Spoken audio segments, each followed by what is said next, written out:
is Paul Richard Jr. Jennifer Richard. I'm his wife. When we first met at school, it wasn't a boyfriend-girlfriend thing. We were schoolmates, knew each other, small town. The families kind of knew each other through church, religious organizations, You know, things he's of that funny nature. and clowning, and he'd be around my friends. The friends that I were with, they've been knowing him, so he would be around and he would be making jokes and stuff. So kind of like just thought of him as a funny guy. We dated for 3 years, got engaged, and then got married. August 15th, 1992. In the beginning, marriage was wonderful. As expected, we didn't expect anything less, but suddenly, without prior warning, things took a drastic turn for the worse. About 21 days after our wedding date, there was a tragic medical accident that transpired. I was preparing to cook for my new bride, show her that she didn't marry somebody who couldn't cook.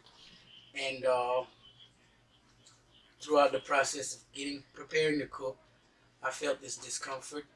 I had to use the restroom. There was a severe discoloration, pain, And you called me. and at that time I wanted to worry, but I didn't, so I called.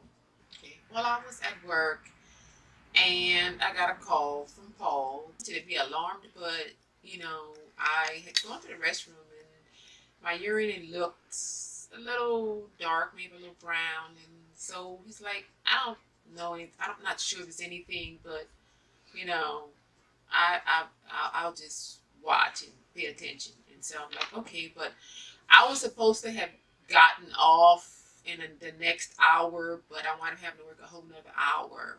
So then I was like, something kept telling me that, you need to get home, and I just kept like, just saying, something kept telling me I needed to get home. And I'm like, okay, I just kept waiting. I'm like, okay, time is going by slow.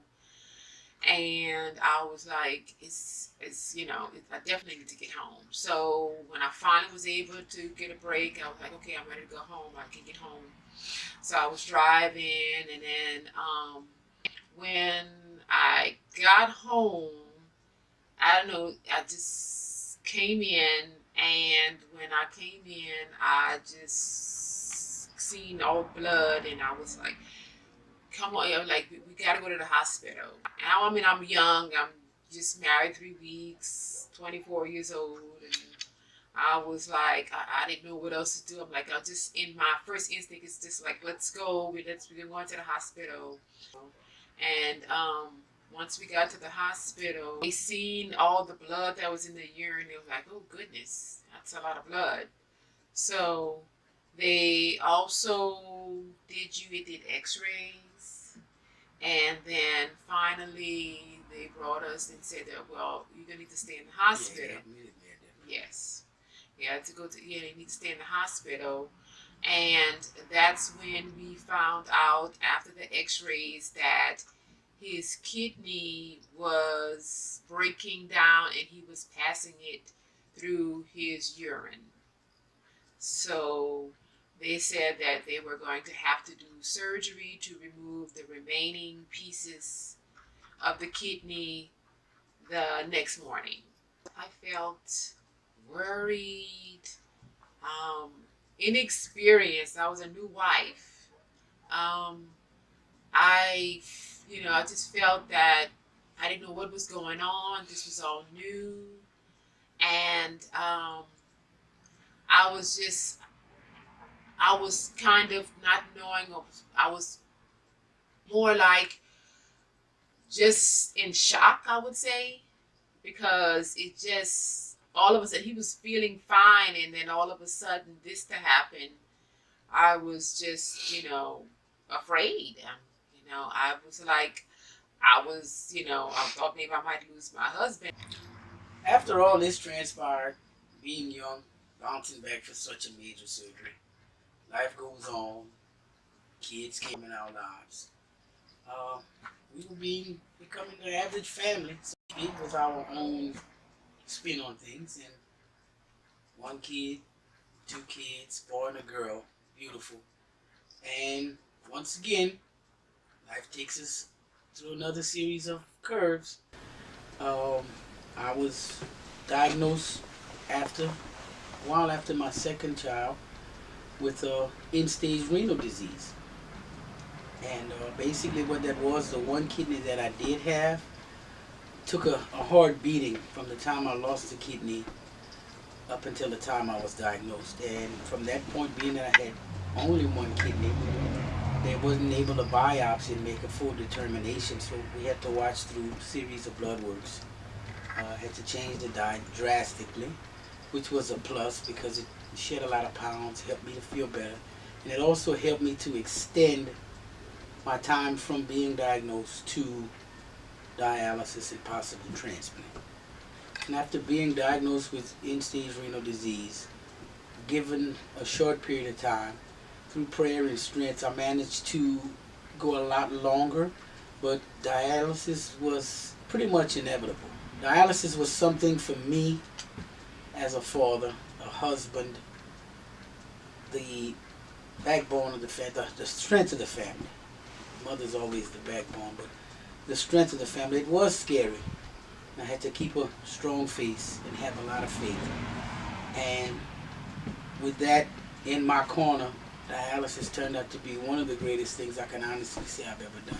I was on dialysis for exactly 1 year and 9 months before I got a call to receive a kidney transplant. Getting the kidney was a remarkable thing. The day that I received the kidney was actually an off day from dialysis, where I had to, every 3 months, have the AV fistula used for dialysis. Had to have it examined, and received the call on the way out, receiving my appointment for the next 3 months from the vascular surgeon.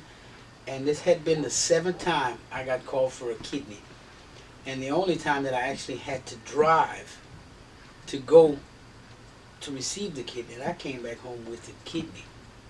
When I got the call that I was going to receive the kidney, the feeling was surreal. I was actually numb, excited, confused, nervous, kind of all at the same time, because we were still leery. And at the vascular center, we had to get home to get the bags that had been packed for months to leave to go a 2-hour drive away. We met the whole surgical team right outside of the operating room, and everything went pretty good. After the transplant and getting back home and getting back to normal life, we can see the rewards of going through dialysis, dealing with kidney doctors, and having the transplant, opting to have it. Personally speaking, I know several people who choose to dialyze the rest of their lives.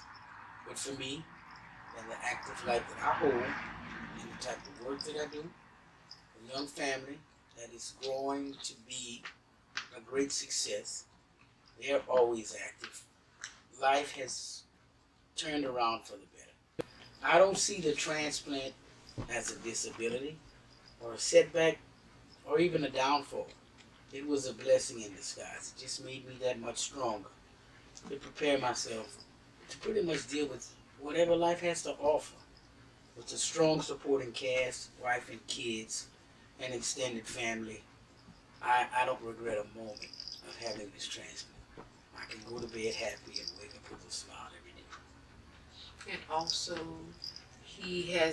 after the transplant, he had more energy. He was always very tired. And after the transplant, he had more energy to deal with, we had a 3-year-old autistic son at the time. Right. And that gave him more energy to deal with, a lot of trying things dealing with a autistic child. So we definitely were blessed. Yes, indeed.